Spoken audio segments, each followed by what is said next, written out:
I'm not going to de-accentuate the fact that we're here at the Embassy of Israel.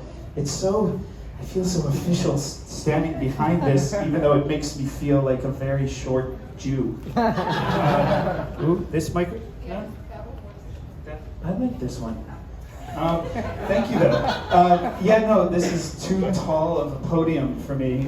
Apparently, they didn't get the rider where I asked for no green M&Ms and a soapbox to stand on. But in all honesty, this is very meaningful for me to be here at the Embassy of Israel in Washington, D.C., our nation's capital. As an Israeli American or as an American Israeli, depending on if I'm in Israel and people say I'm very American, or when I'm in the US and people say I'm very Israeli, people tend to say who I am and what I am. And that's something that I'm challenged by, to be honest. I'm challenged by other people telling me what my identity is. But I also was raised to be able to be proud of who I am. As a Jew, as a son of a very powerful, amazing Jewish mother, and yes, that's the way I talk about my mom. She's right there leaning on the piano. It says, do not touch the piano. Because that's what Israeli mothers do. If it says, do not touch, they'll be like, well, it's obviously not for me. I'm going to touch the piano. It's fine. My mom has been around pianos. She knows how to touch pianos. So I was raised to proudly be who I am.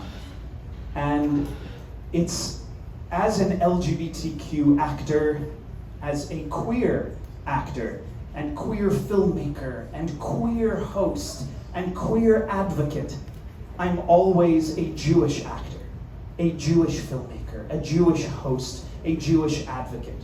Because my Jewishness inspires my queerness. My Jewishness inspires my work as an LGBTQ advocate. And my LGBTQ identity inspires my Jewishness, because we keep adding letters to this alphabet soup of our community. Because we're a movement. We're the LGBTQIA+ movement. We're trying to achieve something. We're trying to achieve equality and acceptance. And yesterday I was speaking at a virtual event, which I'm getting very tired of these virtual events. I'm not sure about you. It's amazing to be here with actual people. And somebody said, we're seeking tolerance. And you know what I said? I started waving my hand, and then I wrote a message. I said, can you please unmute me? Yes, it was Zoom. And they unmuted me, and I said, I'm not seeking tolerance. I don't want you to tolerate me. I don't want anybody to tolerate me. I want people to accept me, to see me for who I am. And my Jewish activism, just as my LGBTQ activism, is about getting people to say, I have a right to be here. You have a right to be here. You have a right to be whoever you are right now, as you were yesterday, and as you wish to be tomorrow. And the reason we talk about pronouns within the LGBTQ movement and community, right? So I often say my pronouns are he, him, his, and hey girl, hey. If somebody ever says to me like, hey girl, I'm like, ooh, you know me, this is great. It means like we're part of that mishpacha, just like at Beit Mishpacha. Although whenever I go to Beit Mishpacha, I really hope somebody's gonna hey girl me, because then I'll be like, I'm ready to daven. So the pronouns are important, because I get to tell you this is who I am, and this is how I want you to see me. So don't reinterpret my identity. Don't reinterpret my Zionism and say that Zionism is a white supremacist movement. It's not. If you look at the facts of the percentage of Jewish people in the world, the percentage of Jewish people in the world keeps increasing who are considered people of color.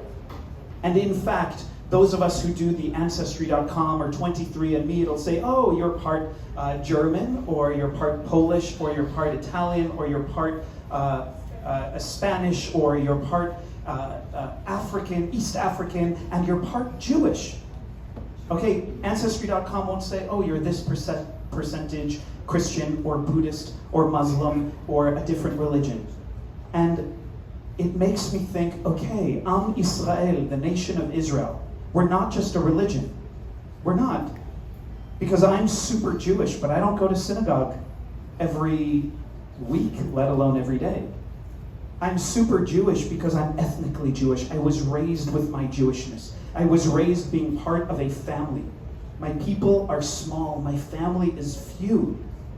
But I understood that I'm a son of immigrants who are the children of immigrants who survived the Holocaust. And my parents had their own challenges. My mom, who's still leaning on the piano, had her own struggles to be able to be who she is as a Jewish woman, as a woman, as a business owner, as the head of a dance company, as so many things. But those were struggles.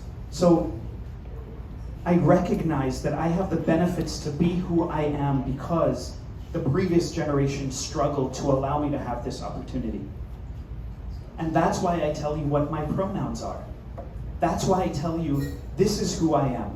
Don't reinterpret who I am according to the stereotypes that you believe. Interpret who I am based on how I present myself. I'm sharing myself vulnerably with you. And that's how I challenge all of you in this room today here at the Embassy of Israel, this place that connects my Americanness and my Israeliness. And in this room, my LGBTQ-ness, my queerness is represented here. And I feel at home. So yeah, I'm leaning on this podium because I feel supported by it.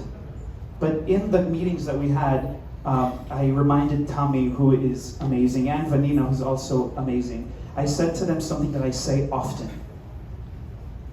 You represent me just as much as I represent you. You need me just as much as I need you. So people talk about what is wrong with the Israeli PR.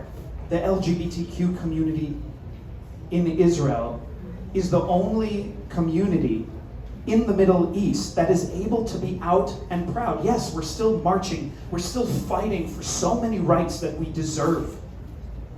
But we're able to walk around. This morning, a lesbian couple from Lebanon reached out to me because they know that I advocate on behalf of LGBTQ people, especially those who struggle with religion or struggle with their identities. And they reached out to me because they didn't have anybody else. They reached out to me for help. And that's what we have in Israel.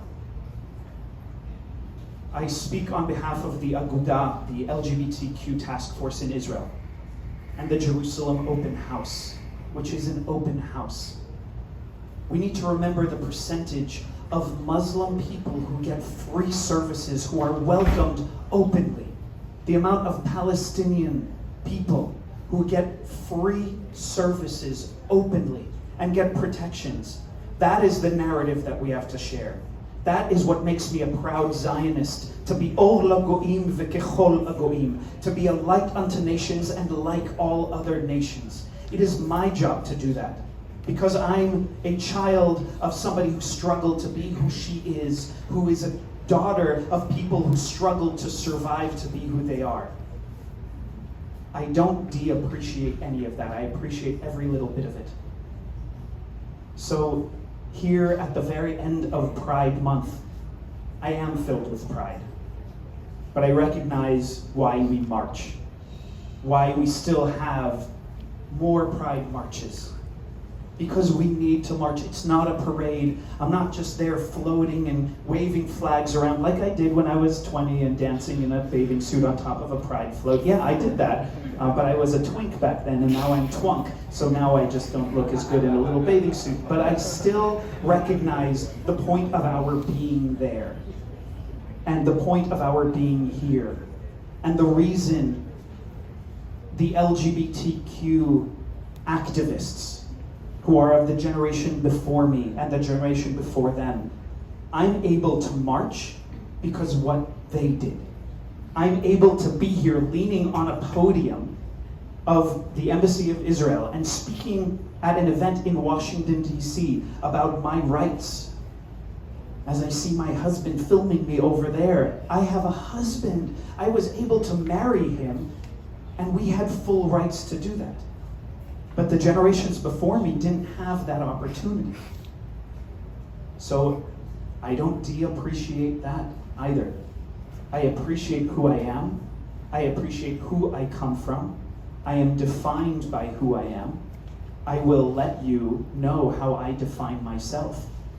But I recognize that the road has been paved for me to continue paving it for future generations. And that's why we're here today.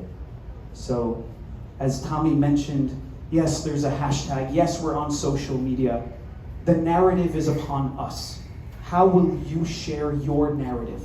How will you share the narrative of your people? Whether it's your Israeliness, your Americanness, your being a Washingtonian, your being lesbian, gay, bi, trans, queer, or just the plus, just an ally. What is your narrative with allyship?